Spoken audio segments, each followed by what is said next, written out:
The goodbye that didn't hurt. I thought goodbyes were supposed to feel heavier. That's what movies teach you. That's what people warn you about. The dramatic pauses, the breaking voice, the moment where you feel something inside your chest tear loose and disappear. But when you left, none of that happened. It was easy. I remember standing there with my keys in my hand, watching you put on your jacket like it was any other day. Late afternoon light filled the apartment, that quiet kind that makes everything feel temporary without explaining why. You checked your phone, I leaned against the counter. We didn't touch. "Text me when you get home," I said. You nodded. "I will." And that was it. No tears, no shaking voice, no last sentence meant to be remembered forever. Just the sound of the door closing, the click of the lock. I stood there for a second longer than necessary, thinking, okay, this is happening. What surprised me wasn't that you left, it was that I didn't feel anything when you did.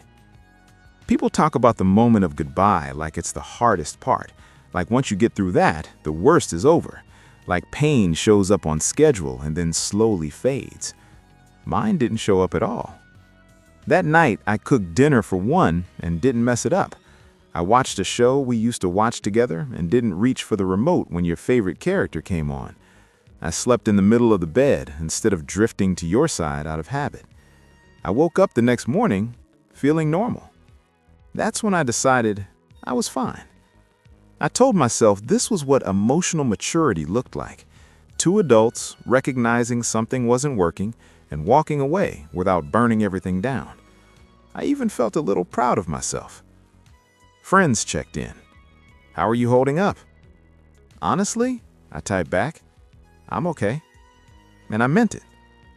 The truth is, the goodbye had been happening long before you actually left.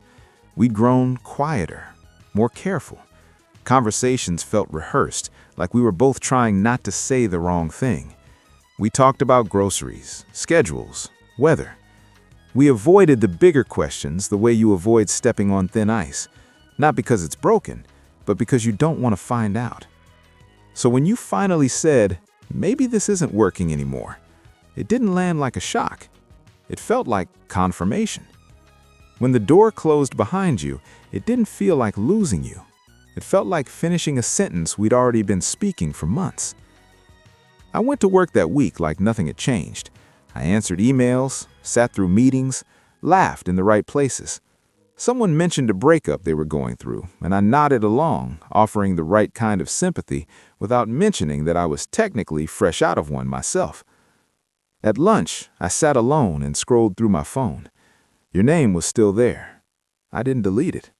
I didn't open the messages either. There didn't seem to be a reason to do anything about it yet, like packing up winter clothes when it's still warm outside. No urgency, no warning. I told myself I'd deal with it later. That night, I realized something that bothered me more than I expected. I missed routines more than I missed you. I missed deciding what to eat by listing things we didn't want. I missed the sound of another person moving around the apartment while I brushed my teeth. I missed how slow Sunday mornings felt when silence was shared instead of empty. But you felt distant, abstract. Like someone I used to know, not someone I had just lost. I tried to feel sad. I sat on the couch and waited for something to happen, some delayed wave of emotion that would prove I wasn't broken. Nothing did. That scared me more than if it had. There's a specific kind of fear that shows up when you don't react the way you're supposed to. It doesn't panic. It doesn't shout. It just asks quiet questions. What if this is it? What if you don't miss them? What if it mattered more to them than it did to you? I didn't like those questions, so I ignored them. I focused on the evidence that everything was fine. I was sleeping, eating, functioning. I wasn't crying in public bathrooms or replaying arguments at 3 in the morning. This was good, I told myself. This was healthy. A few days later, I found one of your shirts mixed in with my laundry. I picked it up and held it longer than necessary, not because it hurt, because it didn't. I waited for something. Nostalgia, regret, anything. It was just fabric. I folded it and put it back. "See?" I said out loud. "I'm fine." The apartment didn't disagree. We texted once. Short, polite, careful. You asked if I found your charger. I said yes. You said you'd pick it up later. That was it. No, "How are you?" No, "I miss you." No words that could accidentally open something we'd just closed. I stared at the conversation afterward, waiting for the tightness everyone talks about. It never came. Instead, I felt relief. That's when I decided the breakup had gone as smoothly as possible. I had no idea how wrong I was. If I'm being honest, I liked the emptiness at first. There was space, freedom. I could come home and do whatever I wanted without checking in.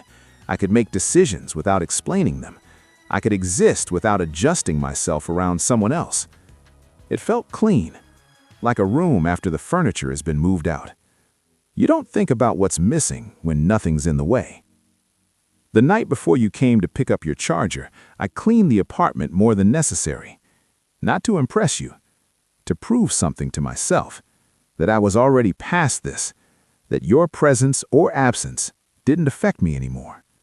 I rehearsed how I'd act, calm, friendly, neutral.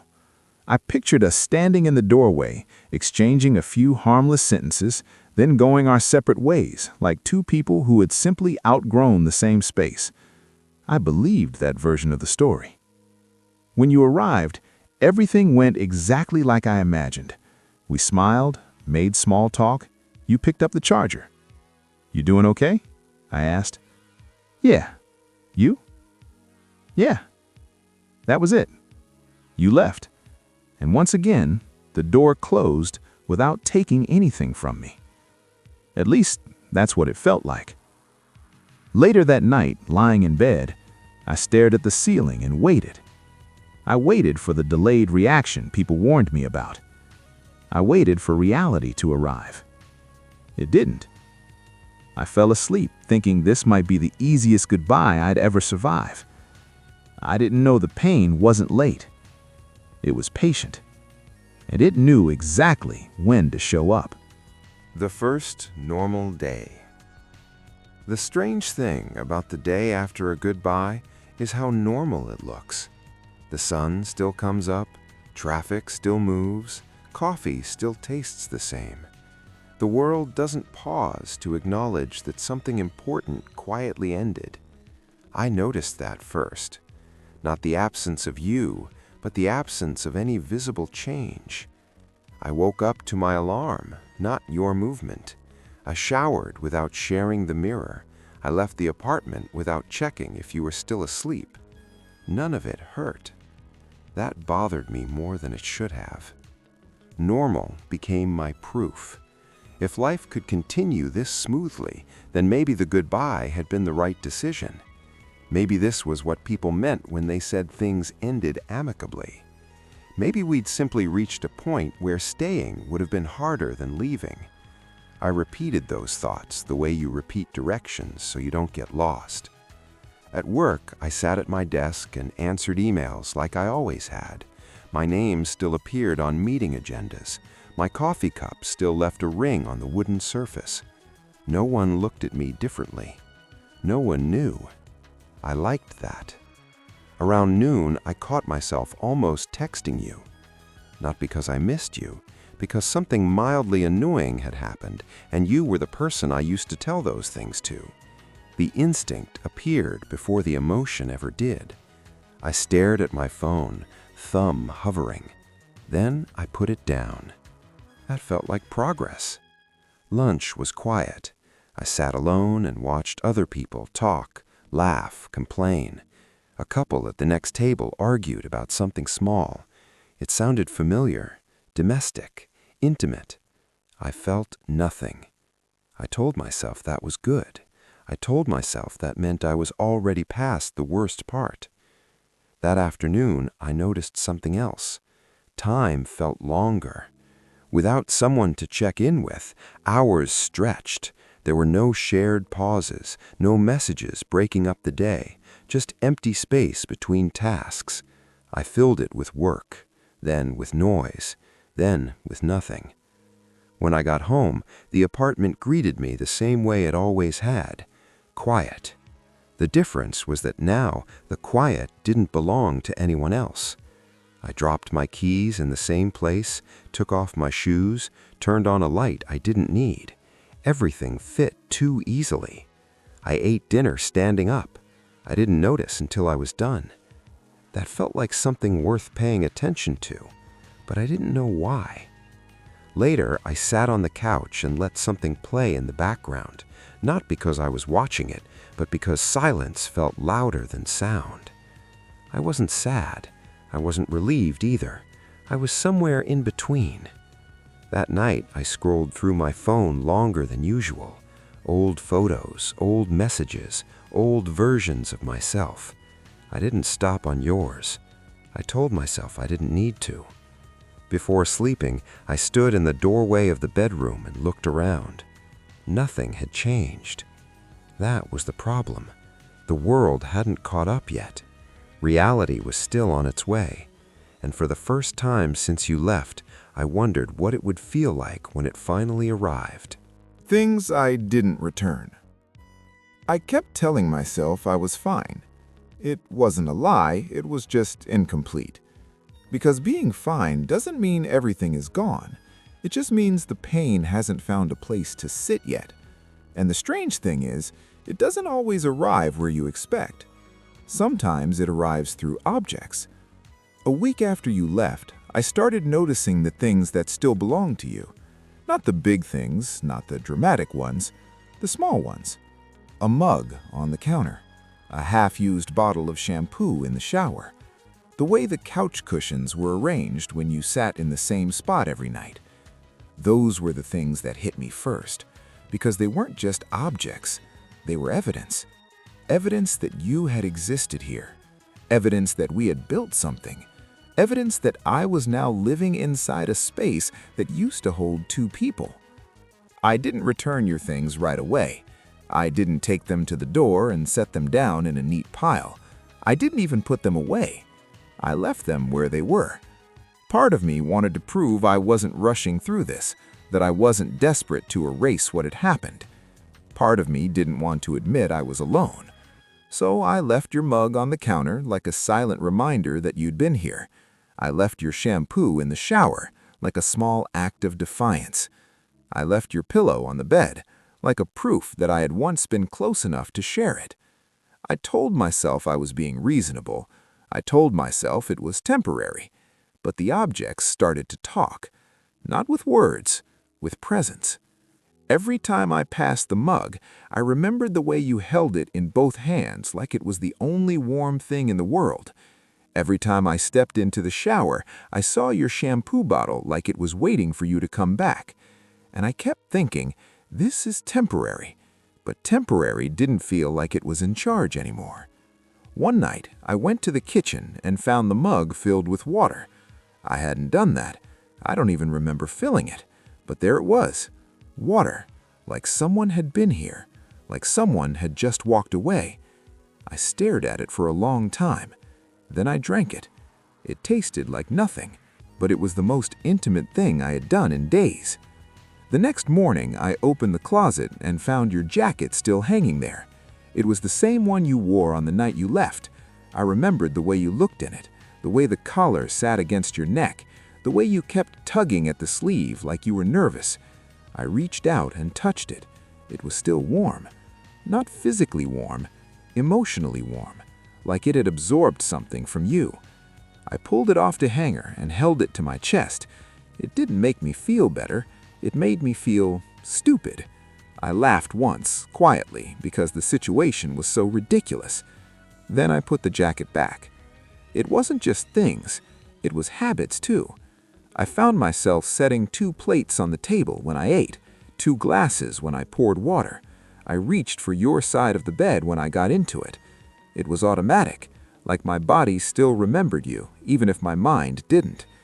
One evening, I went through the drawer where we kept small items, keys, pens, a broken watch you liked. I found a note you had written once, something small and silly. "Don't forget to breathe," it said. I stared at it. I didn't cry. I didn't even feel sad. I just felt aware, like the note had reminded me that I had been alive with you, that I had been more than just a single person, and now I was trying to become that again. I didn't return your things because I didn't want to be the one who finished the story. I didn't want to be the one who made it official. But the longer I left them, the more the apartment started to feel like a museum, a place where something once lived, a place that was now preserved. And museums are quiet, too quiet. So one night, I did something I hadn't done in weeks. I took the mug, the shampoo, the pillow, and the jacket. I carried them to the door.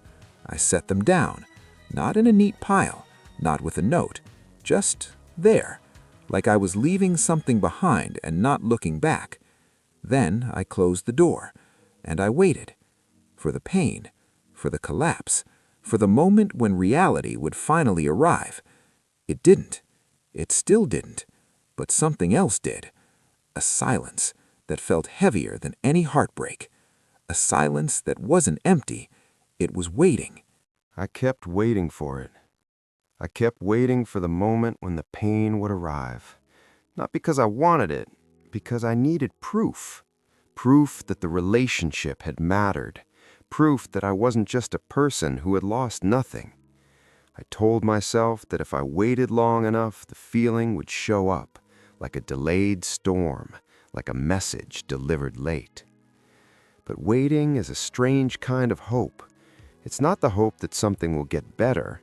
It's the hope that something will finally feel real. The days after I returned your things were quieter. Not empty, quiet. Like the world had lowered its volume so it wouldn't interrupt my silence. I kept my routine, work, meals, sleep. But something in me started to change. It wasn't grief. It was awareness. I noticed how often I reached for my phone, how often I started to type a message and stopped, how often I opened the Photos app and immediately closed it again. It was like I was testing my own capacity to feel. One morning, I woke up and realized I didn't remember the last time I had laughed. Not a forced laugh, a real one. That hit me harder than any crying would have, because it meant something inside me had gone quiet. And quiet wasn't the same as fine. I tried to fill the silence with noise. I watched shows I didn't like. I listened to music I didn't care about. I went for walks and forced myself to talk to strangers at the coffee shop. None of it worked. The silence stayed. It didn't feel like emptiness anymore. It felt like a room with no windows. That's when I started to think about what I hadn't said. Not to you, to myself. I hadn't said, "I loved you." Not in a way that mattered. I hadn't said, "I'm scared." I hadn't said, "I'm not sure this is right." I hadn't said, "I don't know how to be without you." I had just kept going, like I was proof that the breakup was easy, like I was proof that I didn't care. One afternoon, I found myself standing in the middle of the apartment, staring at the empty space where you used to sit, and I realized something that made my throat tighten. I wasn't waiting for pain. I was waiting for permission. Permission to admit that I had been hurt. Permission to admit that I had loved you. Permission to admit that I was not okay. So I did what I always do when I don't know what else to do. I tried to be logical. I wrote a list, not a love letter, a list of reasons. Reasons why the relationship ended, reasons why it was better this way, reasons why I should be proud of myself for walking away. I wrote until my hand cramped. I wrote until the paper was filled. And when I read it back, I realized something. Every reason sounded like a defense. Every reason sounded like I was protecting myself from something I didn't want to face. That night, I went to bed and tried to sleep. I stared at the ceiling. I listened to the air in the apartment. I waited for the pain, for the collapse, for the moment that would prove I had been alive with you. But nothing happened. No wave, no breakdown, no sudden flood of tears. Just silence, and the uncomfortable knowledge that silence could be a kind of pain, too. At 3:17 a.m., I finally spoke out loud. Not to anyone, to the empty room. "I miss you," I said. The words sounded small. They sounded weak, but they were the first honest thing I had said in weeks. And the room didn't answer, but I felt something shift. Not a dramatic change, just a tiny crack. A crack where the pain might eventually slip through. I didn't know it then, but waiting for the pain wasn't the same as avoiding it. It was just my way of letting it come on its own terms. And that was the first time I realized the truth. I wasn't afraid of the pain. I was afraid of what it would mean, because if I felt it, it would prove that the goodbye had mattered. And if the goodbye mattered, then I had lost something I couldn't get back. The first time I cried. I didn't know it was coming. I thought I had already done the hardest part. I had returned your things. I had stopped calling. I had stopped pretending I was fine. I had told myself the story that would make me feel like I was in control. But control is an illusion. A quiet one. A soft one. One that makes you believe you are safe until the moment it collapses. I was safe until I wasn't. It started like any other day. I woke up, made coffee, checked the news. I sat at the table and stared at the empty chair across from me. The chair was not the problem. The chair was just furniture. But it was the first time I noticed it wasn't just a chair. It was a reminder, a symbol, a piece of the life I had built that was now gone. I told myself it didn't matter. I told myself I was fine, but my hands kept shaking. And that's when I realized something. I was holding on to the idea of being fine more than I was holding on to anything else. I went for a walk. I walked the same streets we used to walk together. I passed the coffee shop where we had first met. I passed the park where we had argued about nothing. I passed the street where we had kissed for the first time. Every step felt like I was walking through a museum of memories. And I kept telling myself I wasn't allowed to feel anything. Not yet. Not until I had proved that I could survive without you. Then I saw her. Not you. Someone who looked like you. Same hair color, same way of holding her shoulders, same kind of smile. For a second, my heart forgot where it was. It didn't know how to react. It just reacted. My body remembered before my mind did. I stopped walking. I stared. And then, like a dam breaking quietly in the middle of the night, something inside me gave way. I didn't cry loudly. I didn't cry with noise. I cried quietly, like someone who was afraid of being heard. I cried in the middle of the street, with strangers walking past me. And I didn't care. Not because I was brave, but because I couldn't control it. The tears came and they didn't ask for permission. After a while, I sat on a bench and looked at the ground. I felt embarrassed. I felt ashamed. I felt like I had failed. Like I had been pretending for weeks. Like I had been lying to myself. And then I realized something that felt like a new kind of pain. I hadn't been waiting for the pain. I had been waiting for the proof. And the proof had arrived. I had cried. I had felt. I had lost. And I was still standing. When I got home, I didn't try to hide it. I didn't try to make it look like nothing happened. I looked at my reflection in the mirror. My eyes were red. My face was swollen. I looked like someone who had been through something. And for the first time, I understood the difference between being broken and being alive. Being broken means you are damaged. Being alive means you feel the damage. That night, I sat on the floor with my back against the wall. I pulled my knees close to my chest. I thought about you. I thought about us.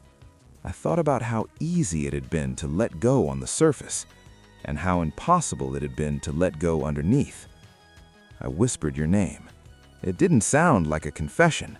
It sounded like a question. Like I was asking the universe why. Why did this have to be so hard? Why did it feel like I had lost a part of myself? Why did I miss you even when I knew you were gone? And then I understood the most painful truth. It wasn't the goodbye that hurt. It was the fact that the goodbye was real. It was real because I had loved you. It was real because I had built something with you. It was real because I had trusted you. And now it was gone. I didn't sleep that night, not because I was afraid, but because I didn't want to lose the feeling. I wanted to keep the proof. I wanted to hold on to the fact that I had cried, because if I had cried, then it meant it mattered. And if it mattered, then it was real. And if it was real, then I had been loved. The moment I realized it was real. I thought the first time I cried was the moment I understood, but it wasn't. It was just the first time the body gave up. The mind, the heart, the memory, those things were still in control. They were still hiding. They were still protecting themselves. The moment I realized it was real wasn't the moment I cried. It was the moment I understood that I could not unremember you. I could not undo the time. I could not take back the parts of me that had been shaped by you. And that realization didn't come with drama. It didn't come with fireworks. It came quietly. It came like a soft, undeniable truth that settled into the bones. It happened on a Thursday. Nothing special about Thursday, just a day that wanted to be normal. I was at work, sitting at my desk, staring at the screen. I was doing the kind of work that didn't require thinking, just moving the hands, just ticking boxes, just pretending I was fine. Then a song played on the radio. Not a song we loved, not a song we fought about, just a song that had been playing in the background of our life. And suddenly, the air changed. I didn't feel sad. I felt seen. I felt like the song was pointing at me and saying, "You are still here. You are still the same person who loved." And the worst part was that I couldn't argue with it. I couldn't deny it. I couldn't tell myself it was just a coincidence, because I knew in that moment that the song was a trigger, a reminder, a small doorway into the past. And the past wasn't gone. It was waiting. It was still there. I left my desk and walked into the hallway. I leaned against the wall and closed my eyes. I tried to breathe, but my body was already remembering. The way you used to lean on me, the way you used to laugh at things that weren't funny, the way you used to say my name like it meant something. And in that moment, I realized something that I had been avoiding for weeks. I had not been grieving. I had been rehearsing. I had been practicing how to survive. I had been trying to prove to myself that I could live without you. But the truth was, I wasn't living. I was surviving. And survival is not the same as living. I went back to my desk. I stared at the screen. I couldn't focus. My hands were shaking again. My chest felt tight. I didn't want anyone to notice, so I did what I always do when I don't want to be seen. I pretended to be okay. I smiled. I nodded. I answered questions. I laughed at jokes. And inside, I felt like I was falling apart quietly. When I got home, I didn't turn on the lights. I sat in the dark. I let the silence do what it had been waiting to do. I took out the box where I kept the small things, the things you had left behind, the things I couldn't bring myself to throw away.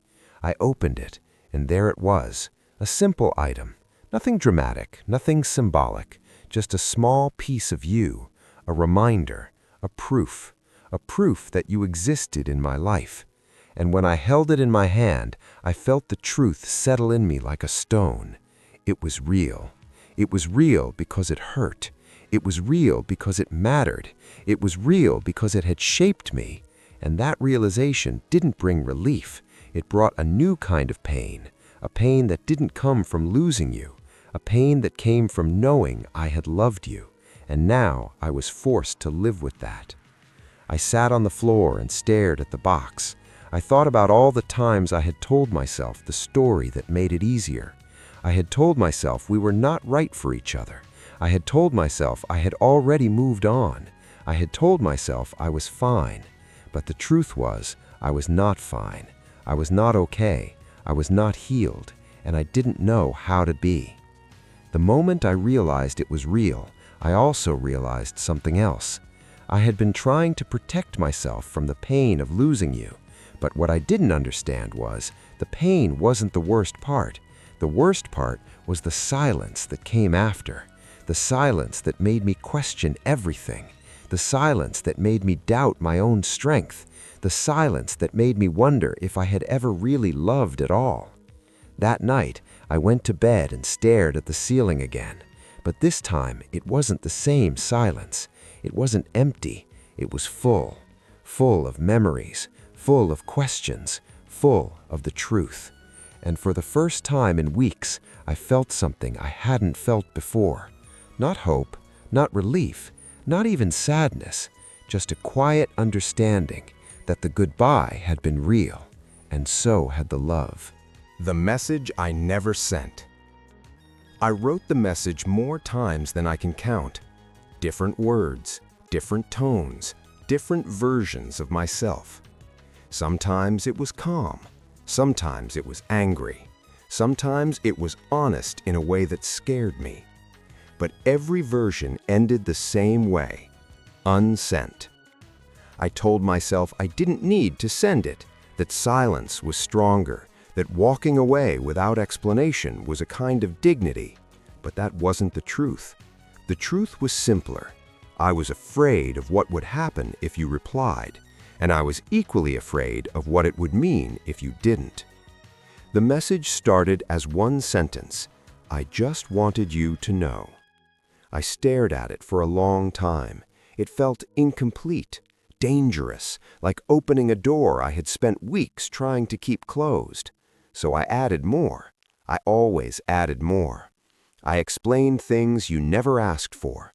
I apologized for things you never blamed me for.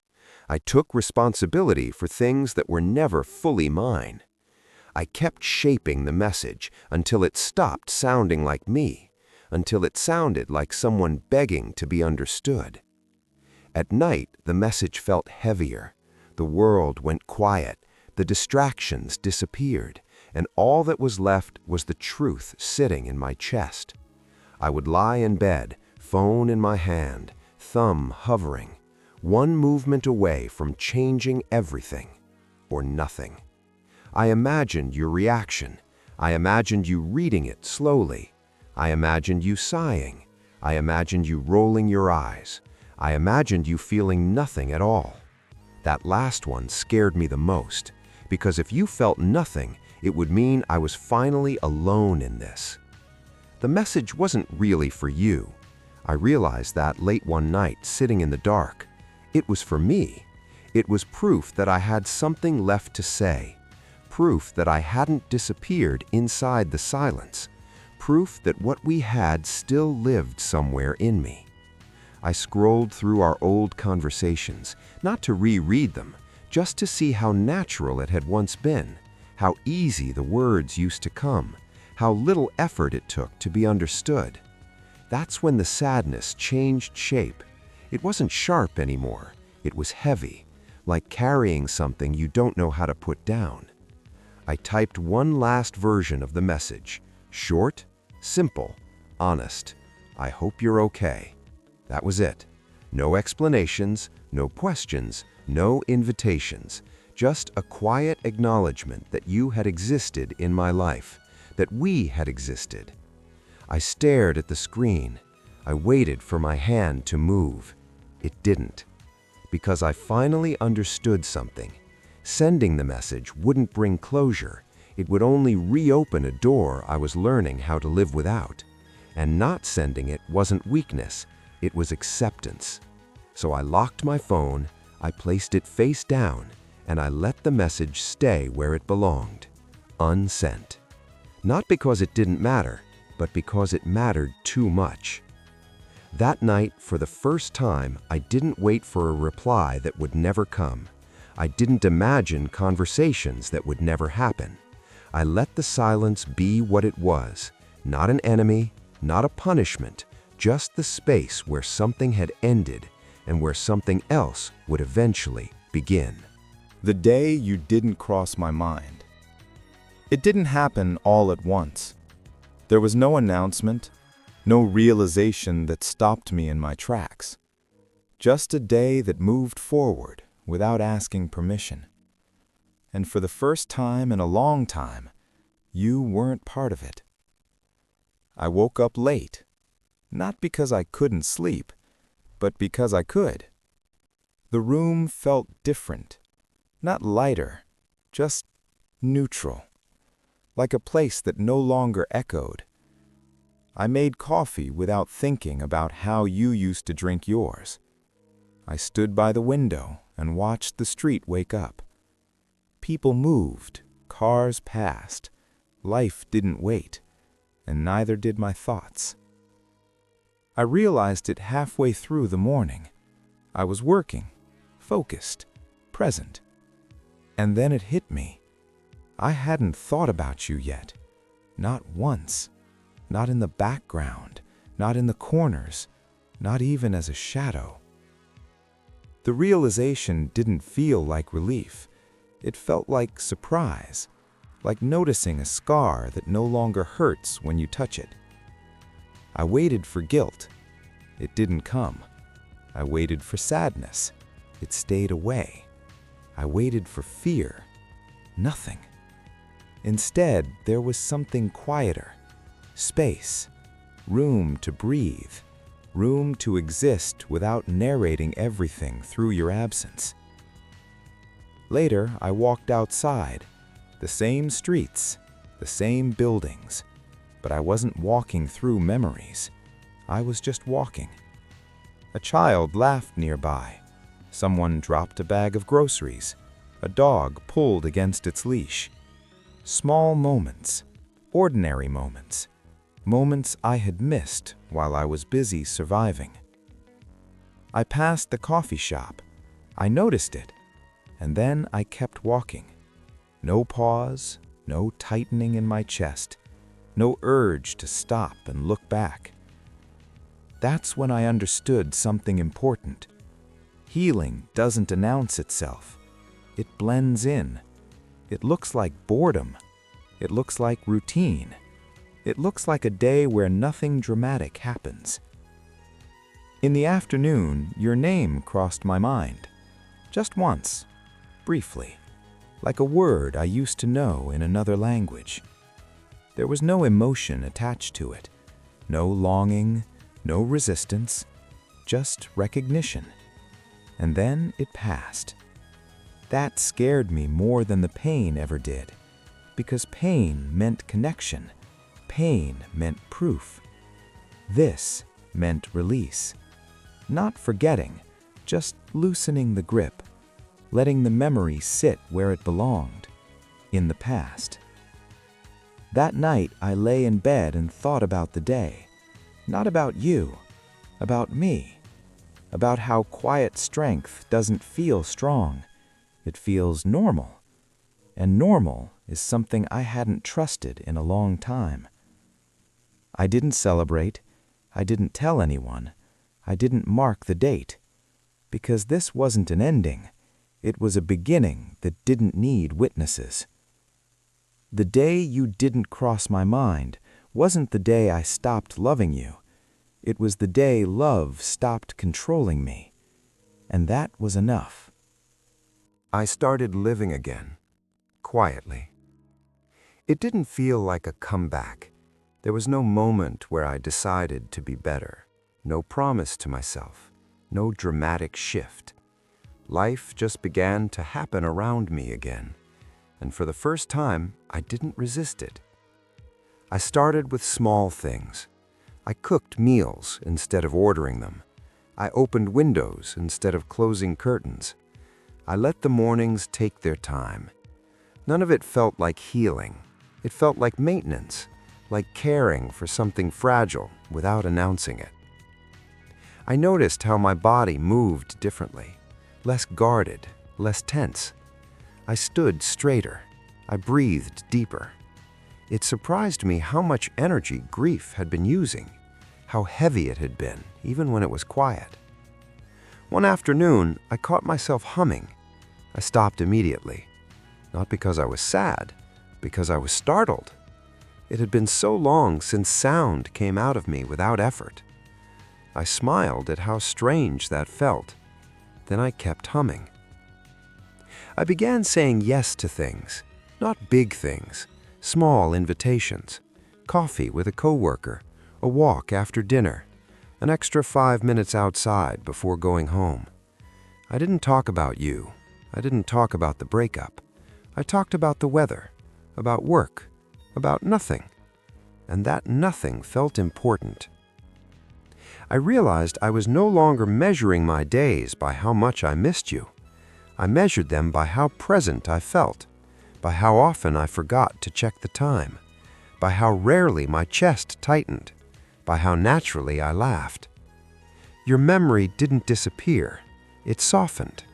It became something I could carry without cutting myself on it, something I could look at without losing balance. You were no longer the center.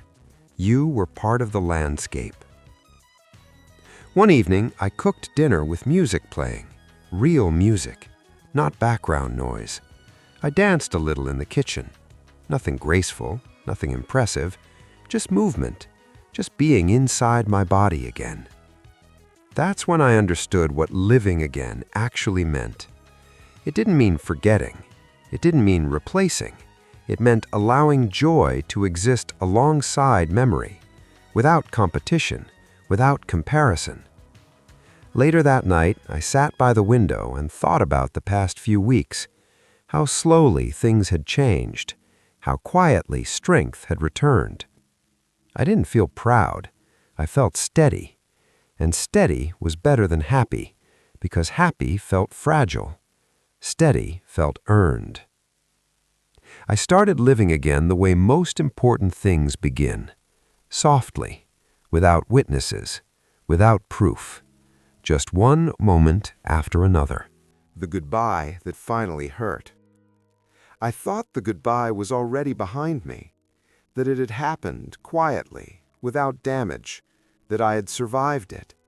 But I was wrong. Some goodbyes don't hurt at first. They wait. It hurt the day I realized I no longer remembered the sound of your voice clearly. Not the words, the sound, the small things, the way you softened certain syllables, the way your voice changed when you were tired. I tried to recall it, and my mind filled in the gaps with guesses. That's when the pain arrived. I was standing in line at a store, nothing emotional, nothing symbolic. Just a normal afternoon. The cashier said something that sounded like you. Not the same words, just the same tone. And my body reacted before my mind could stop it. My chest tightened. My throat closed. I felt the loss hit all at once. Not sharp, heavy, final. I stepped outside and stood still. I wasn't overwhelmed. I was clear. Clear in the way that only comes when something ends for real. You weren't coming back, not because you didn't want to, but because time had already moved past the version of us that existed. That realization didn't break me, it humbled me, because it meant the love had been real, and real things leave marks, even after they stop hurting. I walked home slowly, not dragging my feet, not rushing, just letting the moment exist. I didn't try to distract myself. I didn't try to rewrite the story. I let the sadness settle where it wanted to. At home, I sat down and looked around. The apartment no longer felt empty. It felt complete. Not because you were gone, but because I had learned how to exist in it without you. And that knowledge hurt more than loneliness ever did. I understood something that day. Healing doesn't erase love. It changes its shape. It turns longing into memory. It turns pain into weight. And weight eventually becomes strength. That night, I didn't miss you the way I used to. I respected what we had been. I thanked it silently, and I let it go. Not with drama, not with tears, but with honesty. The goodbye that finally hurt wasn't loud. It didn't demand attention. It arrived calmly, like truth always does. And once it arrived, it stayed, not as pain, but as proof. It was easy until it wasn't. At the beginning, it really was easy. That's the part people don't believe. They think heartbreak announces itself, that it arrives loud and dramatic, that you know the moment everything changes. But for me, it didn't happen like that. It happened quietly, so quietly that I didn't recognize it as loss. At first, I thought I was lucky. Lucky that I didn't fall apart. Lucky that I could breathe. Lucky that I could still function. I mistook numbness for strength. I mistook silence for peace. I mistook survival for healing. I told myself the story that made it easier to live, that love ends, that people change, that moving on is just a decision. And for a while, that story worked. It carried me through days that didn't ask too many questions. Then reality arrived. Not all at once, not with force, but slowly, through ordinary moments, through forgotten sounds, through unsent messages, through a day where pain waited its turn. I learned something important along the way. Some goodbyes don't hurt at first. They hurt when reality arrives, when the mind stops protecting you, when memory loses its sharp edges, when absence becomes permanent. I waited for pain like it was a test, as if feeling it would prove that what we had mattered. And when it finally came, it didn't destroy me. It clarified me. It showed me what had been real and what had already ended long before the goodbye. I cried. I stayed silent. I held on to things I didn't need anymore. I let go of things I wasn't ready to lose. I learned the difference between missing someone and missing who I was with them. Healing didn't make me forget. It didn't make the love smaller. It changed its shape. It turned urgency into memory. It turned pain into weight. And weight, over time, taught me how to stand. There came a day when you didn't cross my mind, and another day when life felt normal again, and another day when the goodbye finally hurt. Each one mattered. Each one was necessary. None of them could have come sooner. Now, when I look back, I don't regret how it ended. I respect what it was. I respect what it taught me. I respect the version of myself that survived it quietly. If you're listening to this and you feel nothing yet, that doesn't mean you didn't love. It means your mind is still protecting you. Give it time. Reality always arrives. And when it does, you will feel. Not to punish you, but to remind you that you were alive. It was easy until it wasn't. And that doesn't make the love weak. It makes it real.